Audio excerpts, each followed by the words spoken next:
So Caveat is an indie horror film released on Shudder just recently here in Australia, only 2 days ago. Even though it came out in October last year, I guess in other parts of the world, it's only just dropped here. It's written and directed by a man named Damien McCarthy. All the actors in here I've never seen before, but I imagine that they've got a little bit of a name in probably like British cinema because it's a British film. How do you say? This is a weird horror movie. This is one of those ones that's purely creepy. There's not a lot of jump scares or anything like that. It's literally just tension. You don't really know what's going on for a lot of the film. You just know that you feel uneasy. The way it's shot, the way that all the costumes look, the set itself, the home where they filmed it, it's all really dark and dirty, and it's kind of like a grotto. It's this little house on this tiny little island surrounded by literally fuck all, and it's just purely creepy. It's really, really, really creepy. It's not necessarily scary, but it makes you feel like, you know, that feeling when you have something maybe crawling up your leg or crawling up your arm. It's that goosebumpsy type feeling. For basic setup, you have this man named Isaac, who is given this job of babysitting his landlord's niece,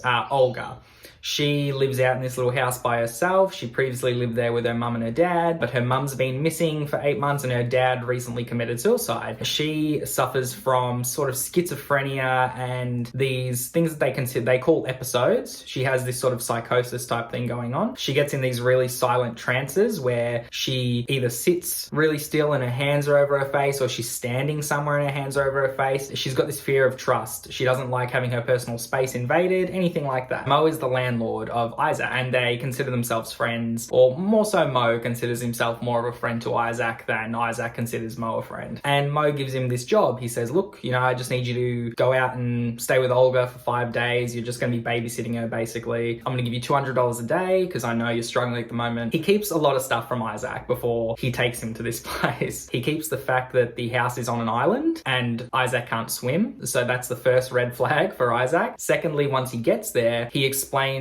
how Olga feels about people invading her space. He's not allowed in her room or certain places of the home. He can't get himself out into the backyard because they put a harness on him. He's given this chest strap. It goes around the top of his body, just essentially like his torso, and it's got this huge chain at the back, and it can get him from certain parts of the house, but it doesn't let him get into certain rooms. So for example, with Olga's room, he can get to the door frame and he can talk to her if she's in the room, but he can't step in necessarily. I think that's what I like about this film. It's a super basic premise. They do try to get a little bit supernatural with what happens in this film without the supernatural stuff really being explained. I felt like it was better just being, you know, this realistic sort of trauma type film where Olga is just so paranoid and she's suffering so much with her mental health that it's scary for somebody to be around that who has no experience, who doesn't know what they're doing, and is also trapped with her. It's the way the film's shot and how it's quiet and all these really close zoom-ins and really long takes, and they do that thing in this horror movie where the camera is panned at the dark and you can sense that there's something moving around and something going on, but you just can't see it. They just don't show it to us. So it just builds that uneasy feeling, which is really, really cool in this movie. The guy who played Isaac was really, really good. I thought all the actors were really good. There's only 3 in this film, really. It's just Isaac, Olga, and Mo, and they all do a good enough job. If you like horror movies and you appreciate the ones that aren't specifically just jump scares and whatnot, like you enjoy a really tense sort of uneasy horror movie, you'll really, really like this one. I really enjoyed this. It's quite short too. It's only like 1 hour and 20 minutes, so it doesn't even take up a lot of your time. Hits all the right beats for me for a horror movie. So this one here, guys, I'm gonna give it an 8 out of 10. I really, really had a good time. There were moments where I was genuinely like white knuckling it because that's the way the film wants you to feel. It's purely just making you feel uneasy. And if it succeeded in that, then it's done its job. And the story itself makes enough sense. There is a little bit of convolution going on. If they maybe toned down that convoluted plot just a slight bit, it could have been even better. But yeah, this one's definitely worth watching. If you've got Shudder, here in Australia, it's only like $6 a month or something. And if you like your horror movies, it's pretty much worth getting. If you've seen it, comment down below, let me know what you thought about it. So yeah, guys, click through to another video, wait for the next one that's coming out in a few days,